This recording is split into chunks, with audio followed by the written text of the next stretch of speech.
वसंतदादा शेतकरी सहकारी साखर कारखान्याची पंचवार्षिक निवडणूक बिनविरोध करण्यात खासदार विशाल पाटील यांना अखेरच्या क्षणी यश आले।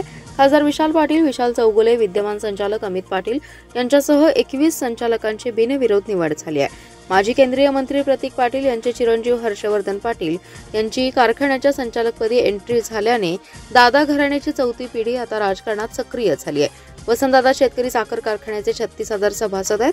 कारखान्याच्या 21 जागांसाठी निवडणुकीचा कार्यक्रम सुरू होता। यामध्ये सांगली, मिरज, आष्टा, भिलवडी, तासगाव या 5 गटातून प्रत्येकी 3 प्रमाणे 15 तर बिगर उत्पादक सहकारी संस्था व पणन संस्था सभासद मतदारसंघातून 2, अनुसूचित जाती किंवा जमातीचा 1, भटक्या विमुक्त जाती आणि जमाती, विशेष मागास प्रवर्ग गटातून 1 तर महिला गटातून 2 असे 21 संचालक निवडून द्यायचे होते। त्यासाठी 144 अर्ज दाखल झाले होते।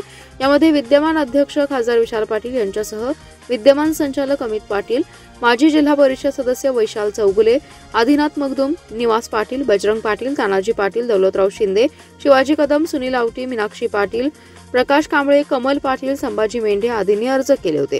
यामध्ये छाननी केल्यानंतर 33 अर्ज अपात्र झाले। त्यानंतर अर्ज माघार घेण्याची मुदत अंतिम मंगळवारची होती। या मुदतीत खासदार विशाल पाटील यांना सहकार्य करत 21 जागांसाठी 21च अर्ज राहिले।